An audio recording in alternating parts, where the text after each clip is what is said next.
Pernahkah kalian menyadari kalau kadangkala inovasi mekanis yang terlalu brilian justru menjadi sebuah bumerang di zamannya sendiri?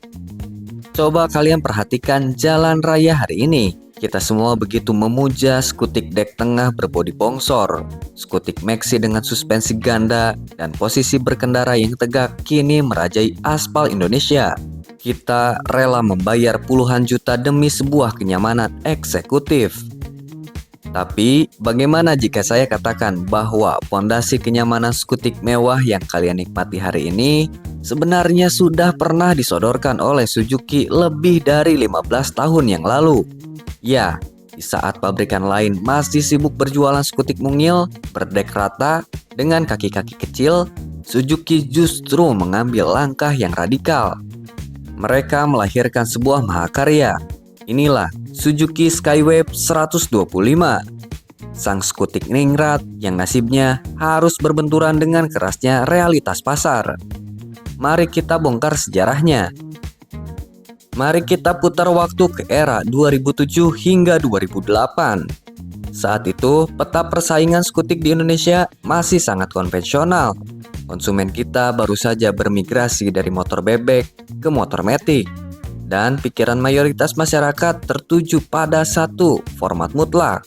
Matic itu harus punya dek rata untuk angkut galon air atau tabung gas. Lalu di tengah pasar yang pragmatis itu, Suzuki mengeluarkan produk yang sangat visioner, Skywave 125. Desainnya sangat arogan dalam konotasi positif. Bodinya memanjang, elegan, tanpa lekukan norak, dan dihiasi lampu depan ganda yang menatap tajam. Mirip seperti moge Suzuki Brugman atau kakaknya Skywave 250 di Jepang. Suzuki dengan sadar merancang motor ini bukan untuk operasional untuk pergi ke pasar, melainkan untuk komuter urban berkelas. Mereka mengadopsi sasis bertulang punggung atau center spine. Akibatnya, dek bawah tidak rata, melainkan ada gundukan tulang sasis melintang. Bagi kacamata konsumen saat itu, ini adalah bentuk kemunduran utilitas. Namun, bagi kalian yang paham ilmu fisika rangka motor, gundukan tulang sasis di tengah ini adalah kunci dari sebuah harmoni pengendalian tingkat tinggi. Ditambah lagi kompartemen bagasi helm-in di bawah jok yang sangat luas pada masanya, membuat Skywave terasa seperti sebuah limusin roda 2 yang tidak tertandingi. Sekarang, mari kita bedah secara teknis mengapa skutik ini terasa seperti kendaraan di masa depan dan mengapa ia pada akhirnya terjebak dalam pusaran waktu. Pertama, dari sektor kaki-kaki. Ketika rival-rivalnya memaksakan velg kecil berukuran 14 inci yang rentan oleng saat menghantam lubang, Suzuki membekali Skywave dengan velg 16 inci. Secara teknis, diameter roda yang lebih besar menghasilkan efek giroskopik yang jauh lebih kuat. Hasilnya, kestabilan di kecepatan tinggi yang luar biasa dan kemampuan meredam aspal bergelombang tanpa mengocok perut pengendaranya. Kestabilan ini makin paripurna berkat sistem suspensi ganda dual shock di belakang. Rangka tidak akan mengalami gaya melintir atau twisting berlebihan layaknya skutik single shock saat diajak bermanuver di tikungan. Kedua, sektor dapur pacu. Suzuki menyematkan 124cc SOHC yang dijejali komponen super awet. Blok silindernya menggunakan teknologi SCAM atau Suzuki Composite Electrochemical Material.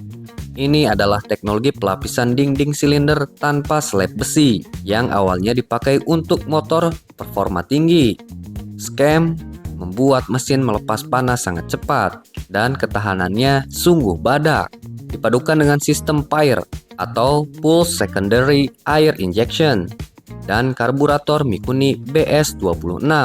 Tarikan atas motor ini memiliki nafas yang seolah tidak mau habis.